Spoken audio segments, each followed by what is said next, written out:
Can you discuss the nature of the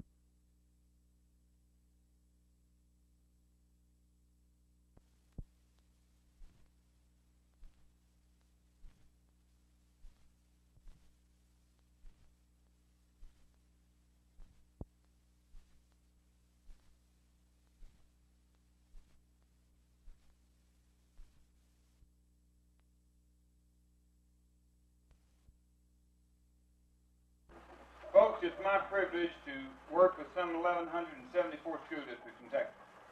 And I can truthfully tell you... This is Nancy Judy. Bring you along, all right, where we live. Thank you.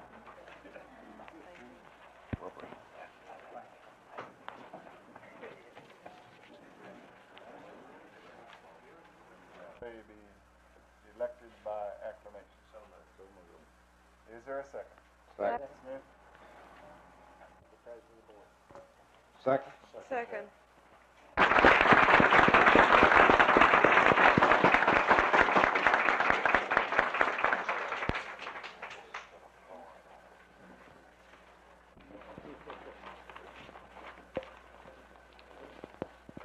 We won't go ahead. We need to elect the secretary. Because it makes them look distinguished. Like at this time, place a nomination name of Farrell.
The latest development in the Braniff Teamsters negotiations is that the National Mediation Board has called the company and the union into Washington for a meeting tomorrow at 2 o'clock.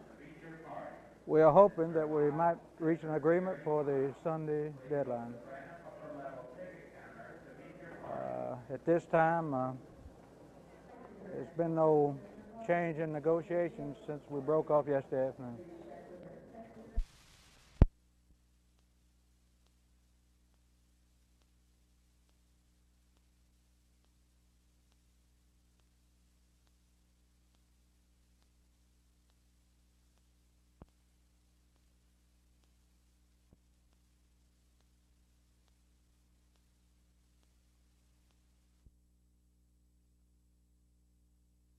Of the automotive manufacturers has had something to do with it. With the locking devices on the ignition, I'm convinced has had a lot to do with cutting down on the number of joyriders that we've had in the past.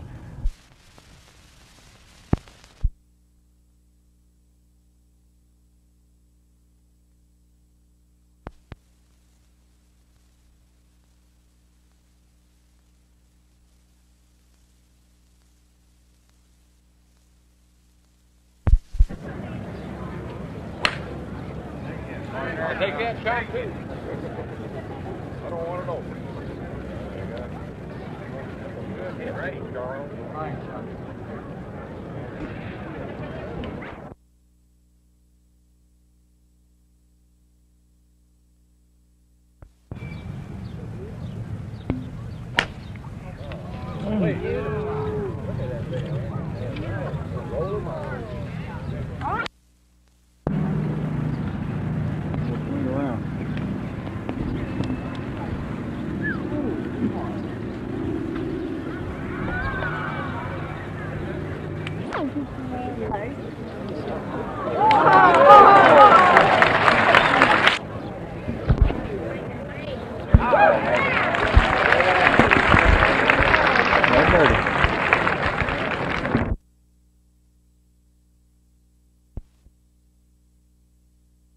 Dallas Symphony's free park concert series is kind of turning into a running gag. A couple of weeks ago, the Symphony was all set to perform out in Lee Park, and then it started raining, so they had to go indoors.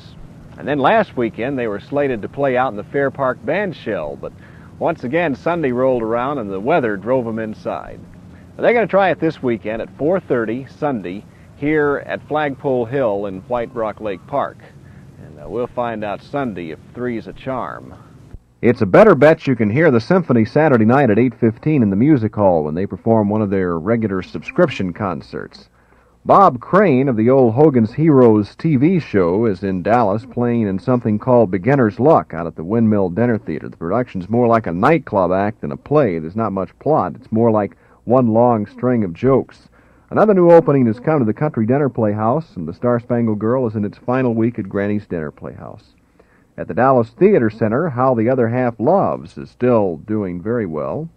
And at the center's Down Center stage, they're performing 3 one-act plays under the title A Trio of Originals. And Miss Reardon Drinks a Little is in its final week at Theater 3. If you like art, there's a new exhibition at the Dallas Museum of Fine Arts. This one's of the avant-garde European variety. In the Campbell Center's garage this weekend, the Charity Arts Festival gets underway. And on the banks of the Trinity River in Fort Worth, the Junior League will stage their Mayfest, which will include a collection of local artists' work. So you can count on a pretty full weekend in the Dallas-Fort Worth area, and I think this weekend the weather will probably cooperate.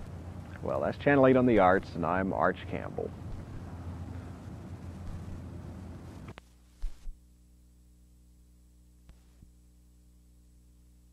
The atmosphere at the Dallas School Board was solemn today as veteran school board members John Plath Green and Dr. Marvin Berkeley relinquished their seats to 2 new board trustees. Green, board president for the last 2 years, had served for 12 years on the board. Berkeley, who had served on the board for 6 years, was a man who, according to school superintendent Nolan Estes, weighed his words and therefore carried a lot of weight. With the new board members Lawrence Herkimer, Bill Hunter, and 6-year veteran Dr. Emmett Conrad having been sworn in, the board elected Farrell Ray as president. Ray, now serving his 2nd year on the board, was considered the least controversial candidate for the chief post.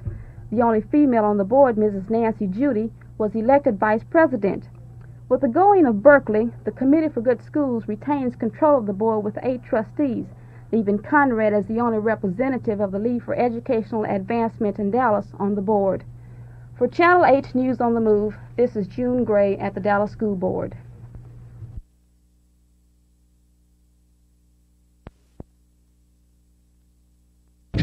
Well, since Bruce won last week, I didn't sweep Texas, but or have a chance to. But I feel pretty good. I'm hitting the ball real well still, and if I can make some putts, I feel like I can do some damage this week.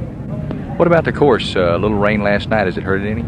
I don't think it'll hurt it any. I haven't seen it today yet, so I don't really know. But it was a little crusty yesterday. You know, all the hard rains that they've had here, it really doesn't hurt a course when it, or help a course when it dries out real quick like that, and it gets a little crusty. And I think that the rain could only help them really.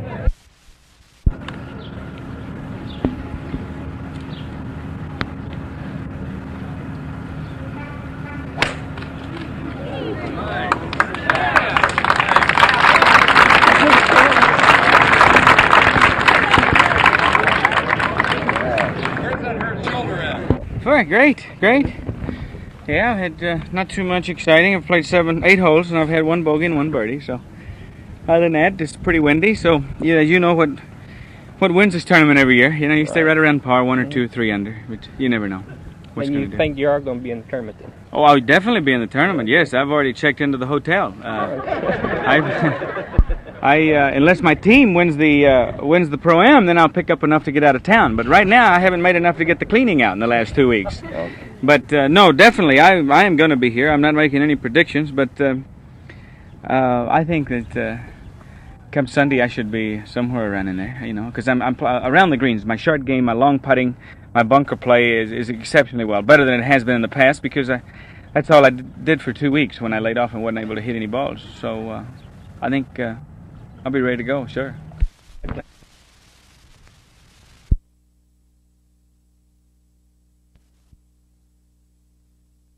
Basically, what the bike hack does is raise money for research, and also sort of publicizes the condition of retardation, retarded children especially in this country. And so, you know, Manny is down in Florida and I'm here in Texas, and he and I have a little wager as to who can raise the most money, and you know, as to who can ride the furthest, and as to what team has the better fans. So you're calling really then upon the nature of the Dallas fans to prove they're better than the Dolphins fans. Well, you know, what I'm trying to do, right, what I'm trying to do is prove the dominance of a Cowboy, and consequently all of the Dallas Cowboys over a Dolphin and the Miami Dolphins, and also to prove that we have better fans. And what this involves is, you know, people supporting the bike hike. It's sort of a friendly wager. It's nice that you can challenge a guy like Manny Fernandez off the field, and you know, it's for a good cause, and I think it certainly is a example of how football can sort of go beyond just, you know, the game and help other things, and you know, it's been interesting for me.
The city of Arlington has been using gasoline and diesel fuel at the rate of 40,000 gallons a month, but that figure may soon be drastically reduced.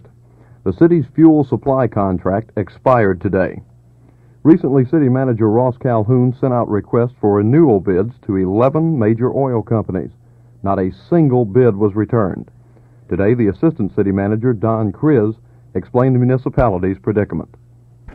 Because the city has exhausted its competitive bidding procedures for the purchase of its annual fuel supply for the fiscal period, which we're now in, fiscal 73-74, and no bids were received for the purchase of this fuel. The City Council last night authorized Mr. Calhoun to seek alternative arrangements for the procurement of this fuel. Where's it going to come from? Well, it's difficult to say at this point in time. There are possibility of independent distributors, perhaps major oil companies. It's just a matter of when and where we can find it. How long can the city operate at maximum efficiency on its present supplies? Essentially, I would say the majority of the city vehicles could operate, say, until the 20th of May. The city of Arlington's problem is not a unique one. Even Houston is without bidders for its fuel supplies.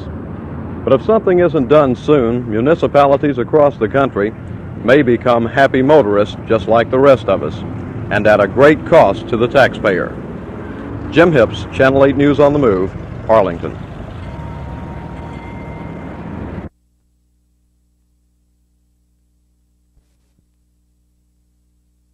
Yes, Jim, I think we are. We're way ahead of schedule, and the people are not looking at this as a dry or wet election. They're looking at it from an economic position for the communities. Do you think that the issue will pass if you get the special election called? I have confidence that it will, and the people that we have contacted, the people that are behind it, I feel that we will, and I feel that we'll have more people involved every day that we're in this thing. It looks good, yes.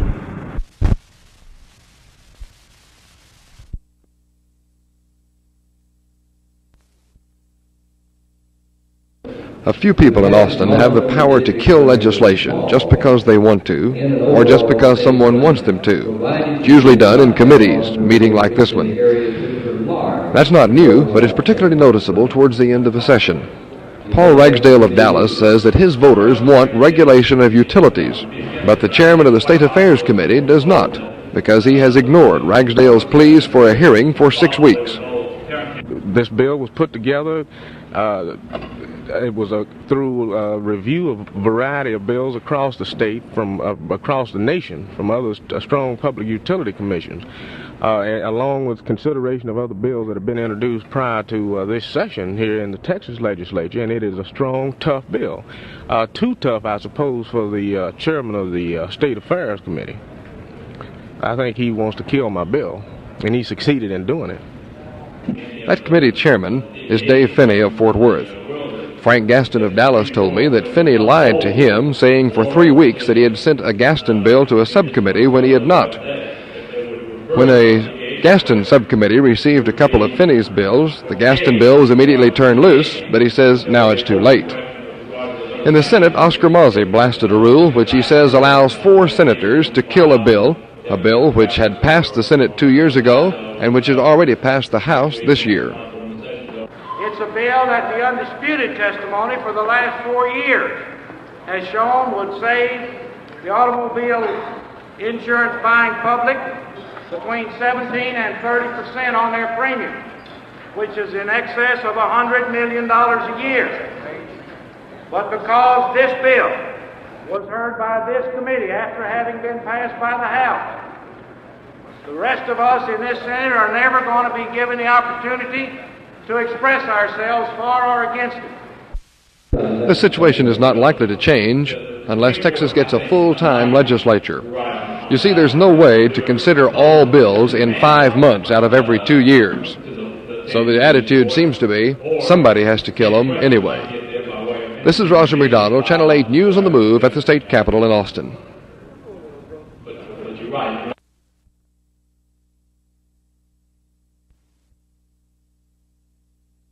They have not been trained to realize that we must take advantage of the export market if we as a nation are going to have such a voracious appetite for imports.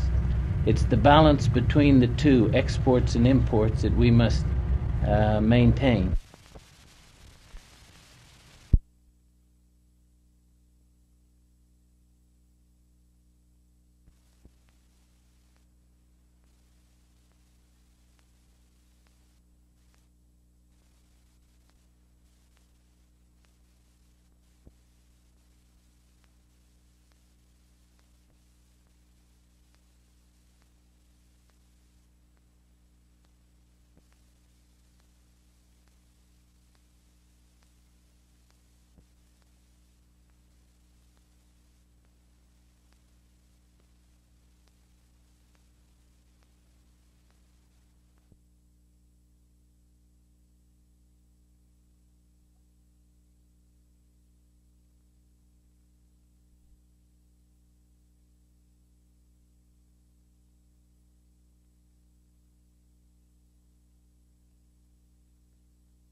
Very privileged to recognize the presence in the South Gallery of a class from welcome.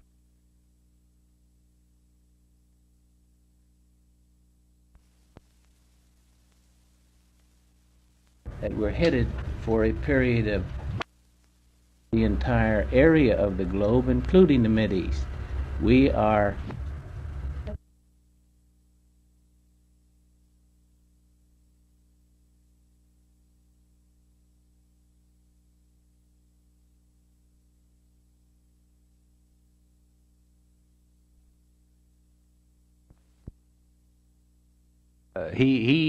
conceived the idea that he could perhaps convince someone that the brands on his back were in fact done by law enforcement people, and he urged the cooperation of inmates to help try to simulate this kind of condition, which he did.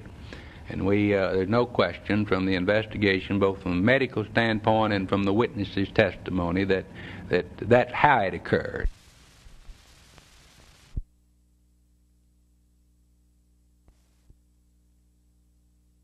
As you know, under the law, if the Attorney General requests corporate records in the course of a legitimate investigation and these refused, then we have the authority to invoke both penal remedies and forfeiture charter, and we intend to pursue both of those.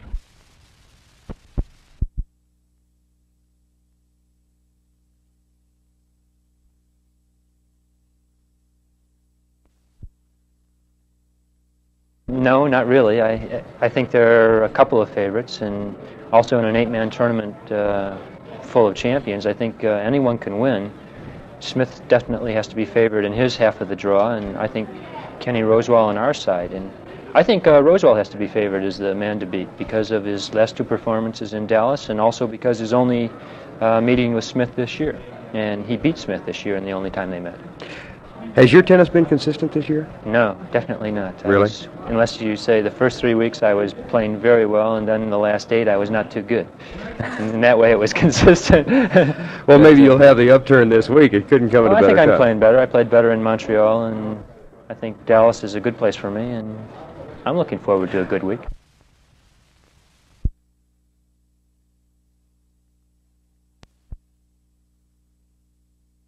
Charlie, last week was a pretty good week for you. Did you feel pretty good about finishing 4th in the Houston?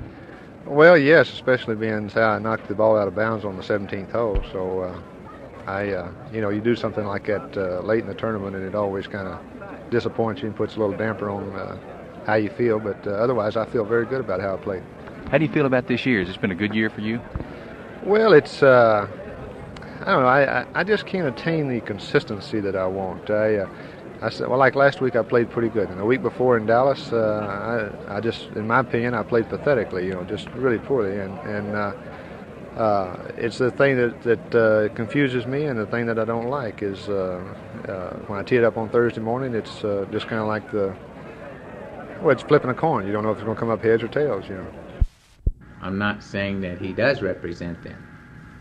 I'm saying that, in our opinion, that this so-called raid, if you want to determine it, that of all these people in all my offices throughout Texas, as a result of us having a victory against the Texas Spending Commission.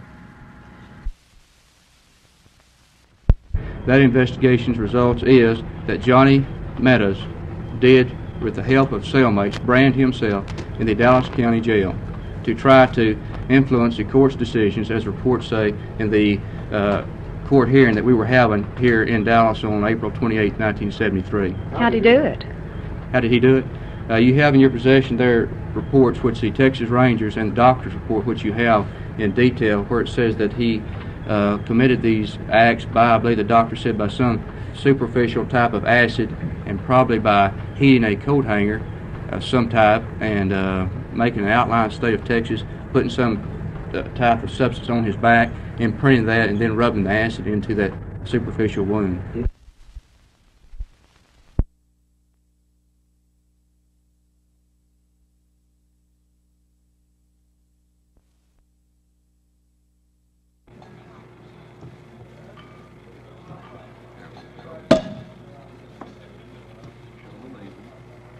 No.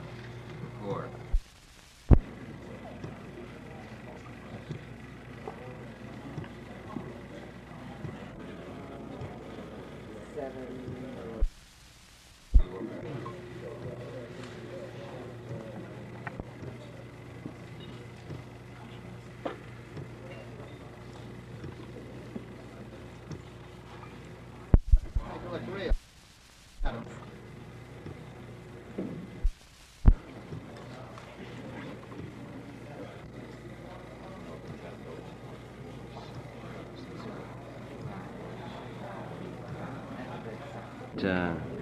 Not ever to make a pun like Rabelais, but the play on words, you see.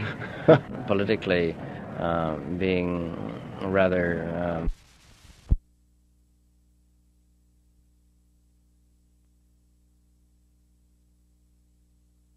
Russia thinks ill of me, and I think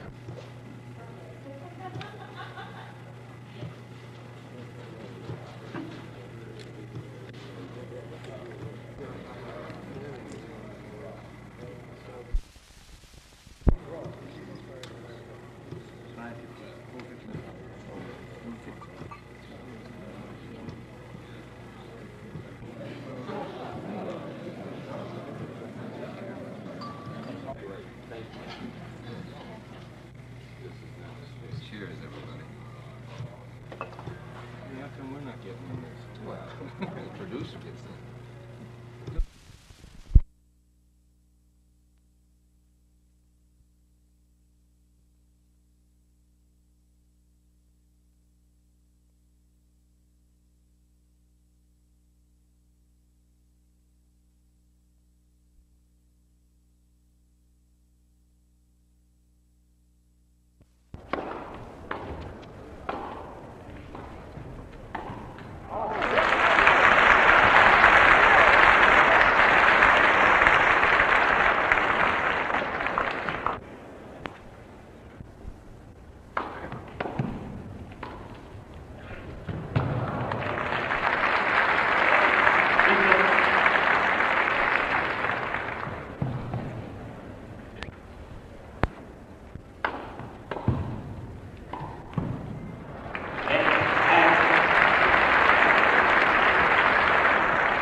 Birdied the first 2 holes, and that was kind of got me all pumped up again. You know, I was kind of a little bit let down there. Well, not let down, but you know, you never know after you get as excited as you do winning $41,000 in another tournament. You kind of wonder when the adrenaline glands are going to shut down. But you birdie the first 2 holes of a tournament, and that starts it all over again. What about that 18th hole? That was, you got in trouble there on the left, and that tree, that was a pretty tough shot, but a pretty good out for you. Yes, I was fortunate there, Jerry. I hit it pretty solidly off the tee. In fact, I thought it may have even rolled further than that, but the rough's a little longer over there this year than it was on other occasions, and the ball, it stopped luckily where I could get underneath that, what do you call it, leaning tree there. And I was able to run a 5-iron up into the center of the green, and of course I was just trying to put the ball anywhere on the green, make par, and get out of Dodge. This has to be about the hottest weather that you've played in. Did the weather bother you at all today? Well, it did when we got anywhere in a protected area from the wind, because I perspire freely, and when it's 90 degrees, probably a little hotter than that out in the sunshine. And, you know, the nervous tension makes you perspire a little more anyhow. And a few times I was conscious of the club being a little slippery in my hand.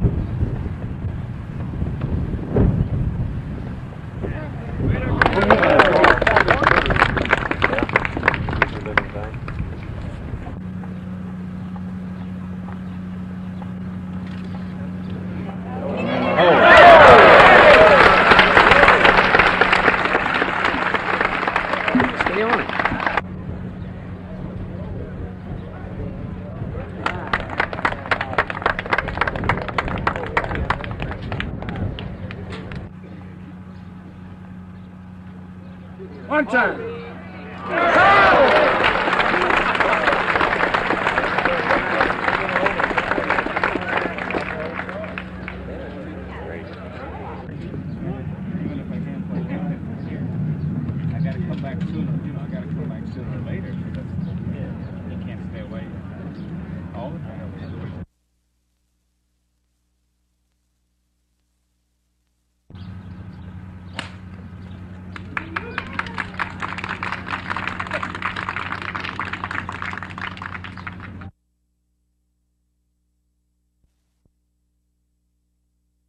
That an alternate route can be selected by people who live in an area of the city.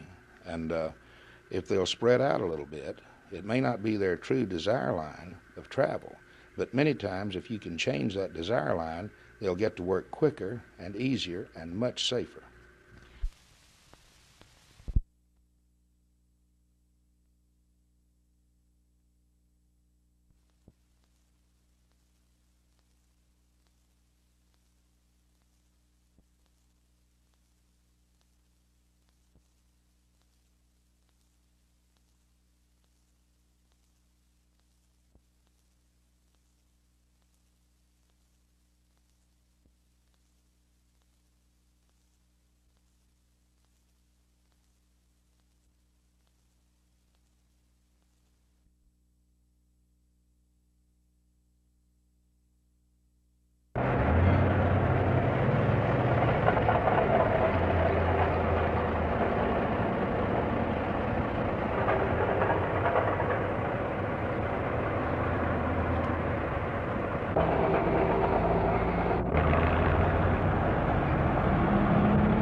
Accidents by 37%.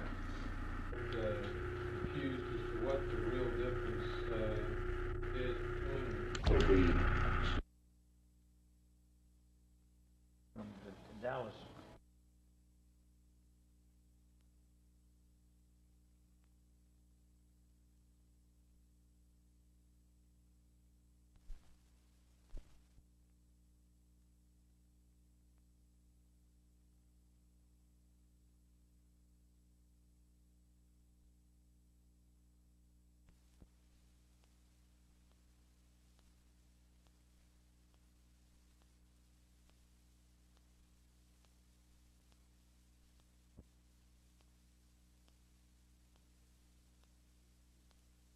A day per man in the security unit.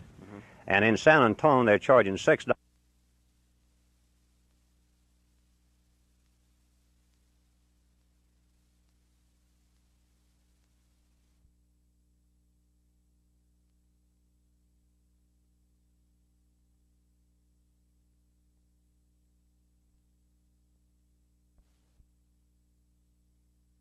We're only talking about taxpayers' money. And I can't see why we should have a duplication at the expense of the federal government and the state and the city and county when we already have these facilities here. Are you recommending to Mrs. Rimber and the city council then that they locate those facilities here? Yes, with a mini jail at the Peter Smith Hospital.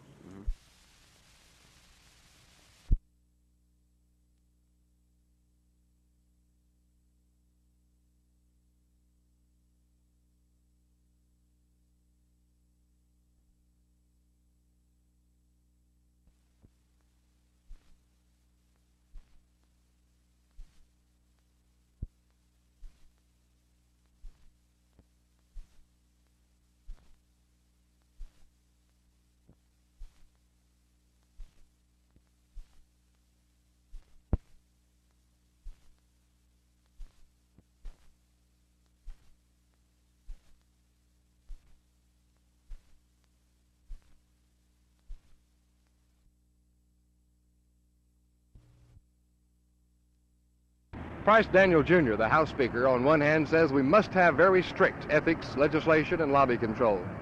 Lieutenant Governor Bill Hobby, on the other hand, says we don't need to go nearly so far as the House is trying to go. I talked with both gentlemen about the measures.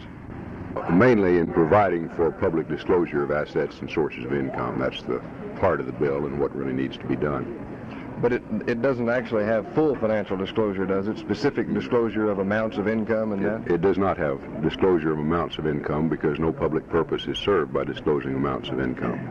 No, I don't agree with that. I think that the categories that were included in the House bill were much better. I think that we had about 8 categories showing whether or not the amount was between, say, 0 and 500, 500 to 1,000, 1,000 to 5,000, 5,000 to 10,000.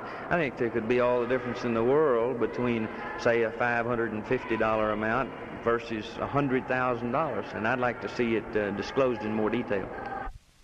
There are a lot of people here at the State Capitol building that are saying whether it's differences of opinion or whether it's honest or not. There are a lot of people that ran for office last fall promising the voters that they were coming down here to provide ethics. And so far they haven't, and time's almost running out.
Be a proposal fixed as soon as after this meeting, and you will be allowed, you will read it through and approve it. Proposal that has been approved by you.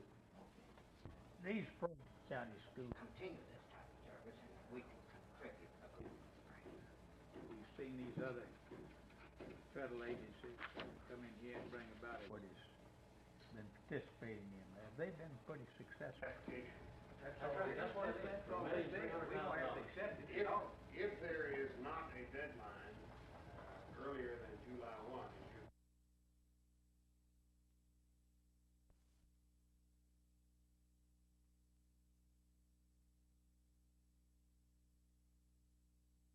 They came, they saw, they guzzled. Well, not guzzled, really. More like sniffed and sampled today at a special wine tasting affair at Dallas's Sheraton Hotel. This is being held in conjunction with the National Rare Wine Auction, which will be staged May 31st in Atlanta. The specially invited Dallas wine connoisseurs sampled and savored vino from the 19th and early 20th century. And some of this fancy grape juice came right off the Queen Mary.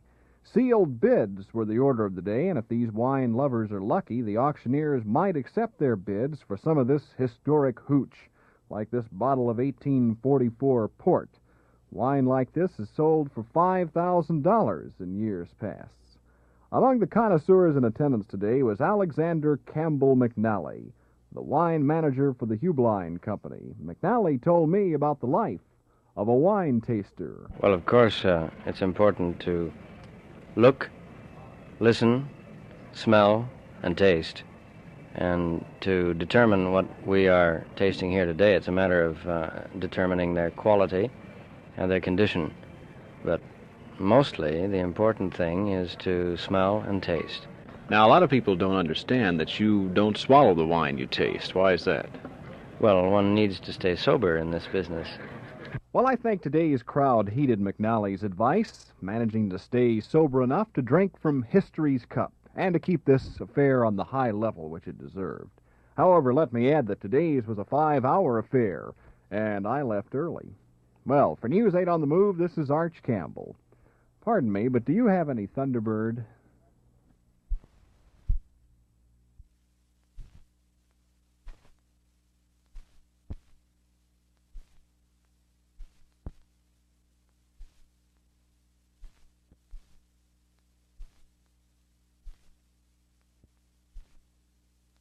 Opportunities then to hide a questionable fee, under the bill as proposed by Senator Herring. No question about it. Isn't it quite possible to hide amounts of income being paid from sources that could be considered questionable under the Herring bill? No, I don't think so. Well, what is your feeling about the rest of the ethics package that the House of Representatives passed and the Senate still has not acted upon? I'm still hopeful that we're going to be able to do it, but the Senate has not acted, and has not acted on the ethics bill, the full Senate that is. They've not acted on lobby registration and regulation. They've not acted on campaign finance disclosure, nor have they acted on access to public documents. And I think that those 4 bills are absolute must. They're absolutely essential for our record of the 63rd legislature to be one that we can be proud of as far as cleaning up the mess in Austin. There can be differences of opinion.